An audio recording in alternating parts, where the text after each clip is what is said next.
ಕಾಂಗ್ರೆಸ್ನಲ್ಲಿ ಮುಗಿಯದ ಕುರ್ಚಿ ಬಿಕ್ಕಟ್ಟು. ಸಿದ್ದರಾಮಯ್ಯ ಆಪ್ತರನ್ನ ಭೇಟಿ ಆಗ್ತಿದ್ದಾರೆ DCM DK Shivakumar. KN Rajanna ಜೊತೆಗೆ ಡಿಸಿಎಂ ಡಿಕೆಶಿ ಸಮಾಲೋಚನೆ ನಡೆಸಿದ್ದಾರೆ. ಕಾಂಗ್ರೆಸ್ನಲ್ಲಿ ಕುರ್ಚಿ ಕಗ್ಗಂಟು ಇನ್ನೂ ಕೂಡ ಮುಗಿತಾ ಇಲ್ಲ. ಅಧಿವೇಶನದ ಬಳಿಕ ಬದಲಾವಣೆ ಆಗುತ್ತೆ ಅನ್ನುವಂತಹ ಸುದ್ದಿ ಹರಿದಾಡ್ತಾ ಇತ್ತು. ಹಾಗಾಗಿ ಈಗ ಇನ್ನೂ ಕೂಡ ಕುರ್ಚಿ ಕದನದ ಬಿಕ್ಕಟ್ಟು ಜಾಸ್ತಿ ಆಗ್ತಾ ಇದೆ. ಸಿದ್ದರಾಮಯ್ಯ ಆಪ್ತರನ್ನ ಒಬ್ಬೊಬ್ಬರಾಗೆ ಡಿಕೆಶಿ ಅವರು ಭೇಟಿ ಮಾಡ್ತಾ ಇದ್ದಾರೆ. ಪಕ್ಷದ ಹಿತದೃಷ್ಟಿಯಿಂದ ರಾಜಣ್ಣ ಅವರು ಚರ್ಚೆ ಮಾಡಿದ್ದಾರೆ ಅಂತ ಹೇಳಿ ರಾಜಣ್ಣ ಅವರೇ ಹೇಳಿಕೆ ಕೊಟ್ಟಿದ್ದಾರೆ. ನನ್ನ ಹಿಂದಿನ ಎಲ್ಲಾ ಹೇಳಿಕೆಗಳಿಗೆ ಈಗಲೂ ಕೂಡ ನಾನು ಬದ್ಧನಾಗಿದ್ದೇನೆ, ನಾನು ಯಾವಾಗಲೂ ಸಿಎಂ ಪರ ಅಂತ ಕೆಎನ್ ರಾಜಣ್ಣ ಮತ್ತೊಮ್ಮೆ ಪುನರುಚ್ಚರಿಸಿದ್ದಾರೆ. ರಾಜಣ್ಣ ಭೇಟಿ ಬಗ್ಗೆ ಡಿಸಿಎಂ ಡಿಕೆಶಿ ಕೂಡ ರಿಯಾಕ್ಷನ್ ಕೊಟ್ಟಿದ್ದಾರೆ. ರಾಜಣ್ಣ ನಮ್ಮ ಶಾಸಕರು, ಹಿಂದೆ ಮಂತ್ರಿ ಆಗಿದ್ದವರು, ಸೌಹಾರ್ದಯುತ ಭೇಟಿ ಇದು ಅಂತ ಹೇಳಿ ಡಿಕೆಶಿ ಅವರು ಕೂಡ ಈ ಒಂದು ವಿಚಾರಕ್ಕೆ ಸ್ಪಷ್ಟನೆ ಕೊಟ್ಟಿದ್ದಾರೆ. ಡಿಕೆಶಿ ರಾಜಣ್ಣ ಭೇಟಿ ವಿಚಾರವಾಗಿ ಪರಮೇಶ್ವರ್ ಕೂಡ ಮಾತನಾಡಿದ್ದಾರೆ. ಅದರಲ್ಲಿ ವಿಶೇಷತೆ ಏನ್ ಕಾಣಿಸ್ತಾ ಇಲ್ಲ ಅಂತ ಹೇಳಿದ್ದಾರೆ. ಅಂದ್ರೆ ಇಷ್ಟು ದಿನ ಇಲ್ಲದೆ ಇದ್ದಿದ್ದಂತಹ ಸೌಹಾರ್ದತೆಯ ಭೇಟಿ ಈಗ ಯಾಕೆ ಅನ್ನುವಂಥದ್ದು. ಅದರಲ್ಲೂ ಕುರ್ಚಿ ಕದನ ಜಾಸ್ತಿ ಆಗ್ತಾ ಇದ್ದಂತೆ ಸಿಎಂ ಆಪ್ತರನ್ನ ಮನವೊಲಿಸೋ ಪ್ರಯತ್ನಕ್ಕೆ ಡಿಸಿಎಂ ಡಿಕೆಶಿ ಅವರು ಮುಂದಾಕಿದ್ದಾರಾ ಅನ್ನುವಂಥದ್ದು ಮೇಲ್ನೋಟಕ್ಕೆ ಕಂಡು ಬರ್ತಾ ಇದೆ. ನಾನೇನು ಹುಡುಕಂಡಂತ ಏನು ಬಂದಿಲ್ಲ ರೀ. ಆ ಪಾರ್ಟಿ ಅಧ್ಯಕ್ಷ ಇರ್ತಾರೆ, ಅವ್ರು ಯಾರಿಗ್ ಬೇಕಾದ್ರೂ ಭೇಟಿ ಮಾಡ್ಬೋದು, ಯಾರಿಗ್ ಬೇಕಾದ್ರೂ ಕರೆದು ಮಾತಾಡ್ಬೋದು. ಏನು ಪ್ರಮುಖ ಅದೇ ಪಕ್ಷ ಸಂಘಟನೆ ಮಾಡಬೇಕು ಅದಂತ ಬಗ್ಗೆ ಹೇಳಿದ್ರು. ಆಯ್ತಪ್ಪ ಮಾಡೋಣ ಅಂತ ಹೇಳಿ ಅಷ್ಟೇ. ಇಲ್ಲ ಅವತ್ತು ಹೆಂಗಿದ್ದು ಅದೇ ಸ್ಟ್ಯಾಂಡೇ. There is no change in the stand. ಬೆಳಗಾಂನಲ್ಲಿ ಎಲ್ಲಾರು ಇವರು ಊಟಕ್ಕೆ ಕರೆದವ್ರೆ, ಅವರು ಊಟಕ್ಕೆ ಕರೆದವ್ರೆ, ಇವರು ಹೋಗಿದ್ದಾರೆ, ಅವರು ಹೋಗಿದ್ದಾರೆ, ಎಲ್ಲರೂ ಹೋಗಿದ್ದಾರೆ. ಅದ್ರಲ್ಲಿ ಏನ್ ಪಾಲಿಟಿಕ್ಸ್ ಅಂತದ ಏನಿರೋದಿಲ್ಲ. It is all courtesy dinner meetings. ನೋಡಿ, ಸಿಎಂ ಆದಿ ಸುಗಮ ಯಾರು ಏನ್ ಮಾಡ್ಕೋಬೇಕು ಅಂತಂದ್ರು ಕೂಡ ಅಲ್ಟಿಮೇಟ್ಲಿ ಹೈಕಮಾಂಡ್ ಮ್ಯಾಟರ್ಸ್.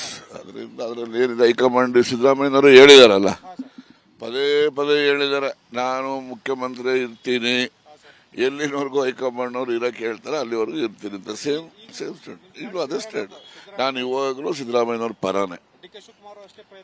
ಅವ್ರು ಏನೇ ಪ್ರಯತ್ನ ಮಾಡಿ, ನಾನು ಹೇಳಿದ್ದೀನಲ್ಲ ಏನೆಲ್ಲ ಹಿಂದೆ ಹೇಳಿದ್ದೀನಿ, ಅದೆಲ್ಲ ಸ್ಟೇಟ್ಮೆಂಟ್ಗೂ even today I stand by that. There is no change. ಒಟ್ಟಾರೆಯಾಗಿ ಸಿಎಂ ಸಿದ್ದರಾಮಯ್ಯ ಆಪ್ತರಾಗಿರುವಂತಹ ಕೆಎನ್ ರಾಜಣ್ಣ ಅವರು ಡಿಸಿಎಂ ಡಿಕೆಶಿ ಅವರು ದಿಢೀರ್ ಅಂತ ಭೇಟಿ ಮಾಡಿರೋದು ಸಾಕಷ್ಟು ಕುತೂಹಲವನ್ನ ಮೂಡಿಸಿದೆ. ಯಾಕಂದ್ರೆ ಕುರ್ಚಿ ಕಚ್ಚಾಟದ ಮಧ್ಯೆ ಈಗ ಕೆಎನ್ ರಾಜಣ್ಣ ಅವರನ್ನ ಭೇಟಿ ಆಗಿರೋದು ಡಿಸಿಎಂ ಡಿಕೆಶಿ ಅವರು ಏನಾದ್ರೂ ಸಿಎಂ ಕುರ್ಚಿಗೆ ಬರಬೇಕು ಅನ್ನುವಂತಹ ನಿಟ್ಟಿನಲ್ಲಿ ಸಿಎಂ ಸಿದ್ದರಾಮಯ್ಯ ಅವರ ಆಪ್ತರನ್ನ ಮನವೊಲಿಸೋ ಕೆಲಸಕ್ಕೆ ಮುಂದಾಗಿದ್ದಾರಾ?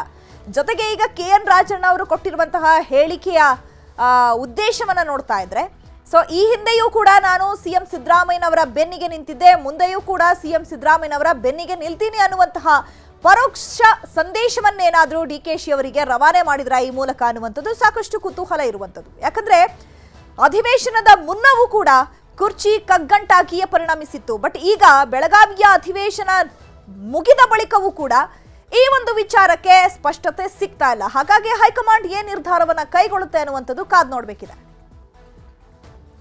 ಹೌದು, ರಾಜಣ್ಣ ನಮ್ಮ ಶಾಸಕರು, ನಮ್ಮ ಜೊತೆ ಮಂತ್ರಿ ಆಗಿದ್ದವರು.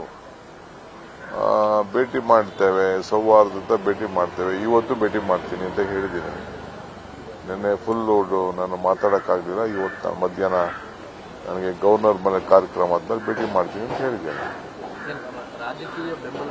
ಒಳ್ಳೆ ಕತೆ ರೀ. C we all are colleagues. ಒಂದು ಪಾರ್ಟಿ ಅವರು, ನಮ್ಮ ಸರ್ಕಾರದಲ್ಲಿ ಕೆಲಸ ಮಾಡಿರೋರು, ಪಾರ್ಟಿಲಿ ಕೆಲಸ ಮಾಡಿರೋರು. ಏನ್ ನಮಗೂ ಯಾರಿಗೇನು ನನಗೆ ಯಾರ ಬಗ್ಗೆನೂ ಏನು ಭಿನ್ನಾಭಿಪ್ರಾಯ ಇಲ್ಲ. ನೀವು ಮಾಧ್ಯಮದವರು ಸೃಷ್ಟಿ ಕೆಲವು ಸಂದರ್ಭದಲ್ಲಿ ಕೆಲವು ಹೇಳಿಕೆಗಳು ಕೊಟ್ಟಿರ್ತಾರೆ, ಅದಕ್ಕೆಲ್ಲ ನಾವು ಬೇಜಾರು ಮಾಡ್ಕೋಕಾಗ್ತದ? ಅಣ್ಣ ತಮ್ಮದಿರೇ ಜಗಳ ಆಡ್ತಾರಂತೆ, ನಮ್ದು ಯಾವ ಜಗಳ? ನಾನಂತೂ ಯಾರ ಮೇಲೂ ಜಗಳ ಆಡಕ್ಕೂ ಹೋಗಿಲ್ಲ. ಯಾವ ವಿಚಾರಕ್ಕೂ ನಾನು ಇವತ್ತವರೆಗೂ ಒಬ್ಬರ ಮೇಲೆ ಒಂದು ಸ್ಟೇಟ್ಮೆಂಟ್ ಮಾಡಿಲ್ಲ. ಸೂಕ್ತ ಸಮಯದಲ್ಲಿ ಹೈಕಮಾಂಡ್ ಬುಲಾವ್ ನೀಡುತ್ತೆ. ಡಿಕೆಶಿ ಹೇಳಿಕೆಗೆ ಸಿಎಂ ಸಿದ್ದರಾಮಯ್ಯ ರಿಯಾಕ್ಷನ್ ಕೊಟ್ಟಿದ್ದಾರೆ. ಹೈಕಮಾಂಡ್ ಕರೆದ್ರೆ ನಾನು ಹೋಗ್ತೀನಿ ಅಂತ ಸಿಎಂ ಸಿದ್ದರಾಮಯ್ಯನವರು ಈ ಹೇಳಿಕೆಯನ್ನು ಕೊಟ್ಟಿದ್ದಾರೆ. ಸೂಕ್ತ ಸಮಯದಲ್ಲಿ ಹೈಕಮಾಂಡ್ಗೆ ನಮ್ಮನ್ನ ಯಾವಾಗ ಕರಿಬೇಕು ಅನ್ನುವಂಥದ್ದು ಗೊತ್ತಿದೆ. ಬುಲಾವ್ ಬಂದಂತಹ ಸಂದರ್ಭದಲ್ಲಿ ನಾನು ಕೂಡ ಹೋಗಿ ಹೈಕಮಾಂಡ್ ಅನ್ನ ಭೇಟಿ ಆಗ್ತೀನಿ ಅಂತ ಹೇಳಿ ಡಿಕೆಶಿ ಅವರ ಮಾತಿಗೆ ಸಿಎಂ ಸಿದ್ದರಾಮಯ್ಯನವರು ಕೂಡ ರಿಯಾಕ್ಷನ್ ಕೊಟ್ಟಿದ್ದಾರೆ. ಹೈಕಮಾಂಡ್ ನವರು ಇಬ್ಬರನ್ನೂ ಕರೀತಾರೆ. ಕರೆದಾಗ ಇಬ್ರು ಹೋಗ್ತೇವೆ, ಹೈಕಮಾಂಡ್ ಬುಲಾವ್ಗೆ ಕಾಯ್ತಿದ್ದೀವಿ ಅಂತ ನಿನ್ನೆ ಡಿಸಿಎಂ ಡಿಕೆಶಿ ಹೇಳಿದ್ರು. ಇದಕ್ಕೆ ಇವತ್ತು ಸಿಎಂ ಸಿದ್ದರಾಮಯ್ಯ ರಿಯಾಕ್ಷನ್ ಕೊಟ್ಟಿದ್ದು, ಹೈಕಮಾಂಡ್ ಕರೆದ್ರೆ ನಾನು ಹೋಗ್ತೀನಿ ಅಂತ ಹೇಳಿ ರಿಯಾಕ್ಷನ್ ಕೊಟ್ಟಿದ್ದಾರೆ. ನಾನು ಮಂಗಳವಾರ ಹೋಗ್ತೀನಿ, ಜೊತೆಲಿ ಹೋಗ್ತೀವಿ ಅಧಿವೇಶನದ ಬಳಿಕ ಅಂತ ಹೇಳ್ತಾ ನೀನ್ ತಿಳಿಸ್ತೇ ನಾವೇನು ಮಾಡಲ್ಲ. ಅದು ಗಾಂಧೀಜಿ ನಾನಂತೂ ಕದ್ದು ಹೋಗಲ್ಲ. ತಾರೀಕು ಮತ್ತೆ ನಮ್ಮಿಬ್ಬರಿಗೂ ಏನೋ ಹೇಳಿದಾರೆ ಅವರು, ಯಾವಾಗ ಕರೆಸ್ತೀವಿ ಅಂತ ಇಬ್ಬರಿಗೂ ಫೋನ್ ಮಾಡಿ ಹೇಳಿದ್ದಾರೆ.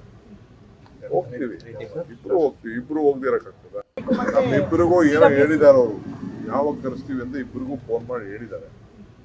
ಹೋಗ್ತೀವಿ, ಇಬ್ರು ಹೋಗ್ತೀವಿ, ಇಬ್ರು ಹೋಗ್ದಿರಕ್ಕಾಗ್ತದ? ನಾನು ಮಂಗಳವಾರ ಹೈಕಮಾಂಡ್ ಅವ್ರು ಹೇಳ್ದಂಗೆ ಅಂತ ಕೇಳ್ತೀನಿ.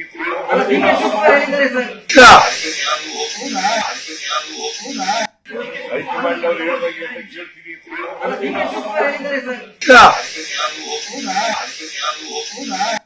ಹೈಕಮಾಂಡ್ ಅವ್ರು ಹೇಳ್ದಂಗೆ ಅಂತ ಕೇಳ್ತೀನಿ. ಈ ಬಗ್ಗೆ ಮತ್ತಷ್ಟು ಮಾಹಿತಿಯನ್ನು ಕೊಡ್ತಾರೆ ನಮ್ಮ ಪ್ರತಿನಿಧಿ ಹೆಬ್ಬಾಕ ತಿಮ್ಮೇಗೌಡರು, ನೇರ ಸಂಪರ್ಕದಲ್ಲಿ ಜಾಯ್ನ್ ಆಗಿದ್ದಾರೆ. ಹೆಬ್ಬಾಕ ತಿಮ್ಮೇಗೌಡ್ರೆ, ಮೊದಲಿಗೆ ಇಷ್ಟು ದಿನಗಳ ಸೌಹಾರ್ದಯುತ ಭೇಟಿ ಇಲ್ಲದೆ ಇದ್ದಂಥದ್ದು ಈಗ ಸಿಎಂ ಕುರ್ಚಿ ಕಚ್ಚಾಟದ ಮಧ್ಯೆ ರಾಜಣ್ಣ ಅವರನ್ನ ಭೇಟಿಯಾಗಿರುವಂತಹ ಉದ್ದೇಶ ಏನು? ಜೊತೆಗೆ ಈಗ ಪರೋಕ್ಷವೇಗ ಏನಾದರೂ ರಾಜಣ್ಣ ಅವರು ಡಿಸಿಎಂ ಡಿಕೆಶಿ ಅವರಿಗೆ ನಾನು ಸಿಎಂ ಸಿದ್ದರಾಮಯ್ಯನವರಿಗೆ ಬೆನ್ನಿಗೆ ನಿಲ್ತೀನಿ ಅಥವಾ ಸಪೋರ್ಟ್ ಮಾಡ್ತೀನಿ ಅನ್ನುವಂತಹ ಸಂದೇಶವನ್ನೇನಾದ್ರು ರವಾನಿಸಿದ್ರ? ಮತ್ತೊಂದು ಕಡೆ ಈಗ ಡಿಕೆಶಿ ಅವರ ಮಾತಿನ ಧಾಟಿಯನ್ನ ನೋಡ್ತಾ ಇದ್ರೆ ಹೈಕಮಾಂಡ್ ಇಬ್ರು ನಾಯಕರಿಗೂ ಕೂಡ ಈಗ ಒಂದಷ್ಟು ಅವಧಿಯನ್ನ ಕೊಟ್ಟಿದ್ದಾರೆ. ಆ ಅವಧಿ ಮುಗಿದ ಬಳಿಕ ಇಬ್ಬರನ್ನ ನಾವು ದೆಹಲಿಗೆ ಕರಿತೀವಿ ಅನ್ನುವಂತಹ ಸಂದೇಶವನ್ನ ಕೊಟ್ಟಿದ್ದಾರೆ ಅಂತ ಹೇಳಿ. ಹಾಗಿದ್ರೆ ಏನೆಲ್ಲ ನಡೀತಾ ಇದೆ, ಏನೆಲ್ಲ ಅಪ್ಡೇಟ್ ಸಿಗ್ತಾ ಇದೆ?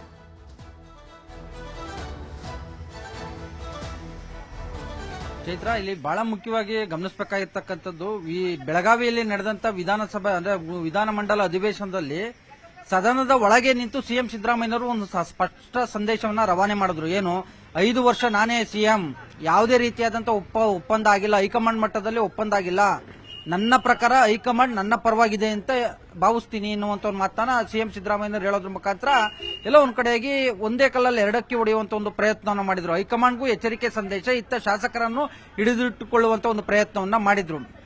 ಯಾವಾಗ ಸಿಎಂ ಸಿದ್ದರಾಮಯ್ಯನವರು ಈ ಒಂದು ಹೇಳಿಕೆಯನ್ನ ಕೊಟ್ಟರು, ಇತ್ತ ಡಿಸಿಎಂ ಡಿಕೆ ಶಿವಕುಮಾರ್ ಅವರು ಲಾಬಿಯನ್ನ ಪ್ರಯತ್ನವನ್ನ ನಿಲ್ಲಿಸಲಿಲ್ಲ, ತಮ್ಮದೇ ಆದಂತ ಒಂದು ಸ್ಟ್ರಾಟಜಿಯನ್ನೇ ಮುಂದುವರಿಸಿದ್ರು. ಯಾರಿಗೆ ಗಾಳ ಹಾಕಿದ್ರು?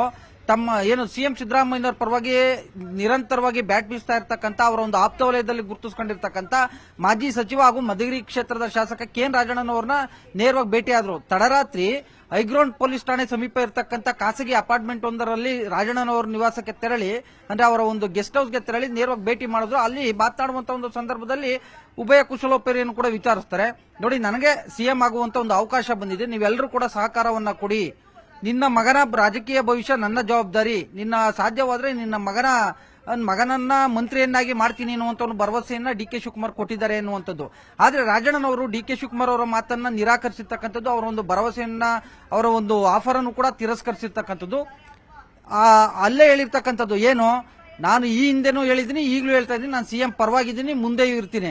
ಒಂದ್ ವೇಳೆ ಹೈಕಮಾಂಡ್ ನಿಮ್ಮನ್ನ ಸಿಎಂ ಮಾಡೋದಾದ್ರೆ ನಂದೇನು ಅಭ್ಯಂತರ ಇಲ್ಲ, ಮಾಡ್ಕೊಳ್ಳಿ ಅನ್ನುವಂತ ಮಾತನ್ನ ಹೇಳೋದ್ರ ಮುಖಾಂತರ ಡಿಕೆ ಶಿವಕುಮಾರ್ ಅವ್ರಿಗೆ ಅಲ್ಲೇ ಸ್ಪಾಟ್ ಅಲ್ಲೇ ಒಂದ್ ರೀತಿಯಾಗಿ ತಿರುಗೇಟನ್ನು ಕೊಡೋದ್ರ ಮುಖಾಂತರ ವಾಪಸ್ ಕಳಿಸಿದ್ರು.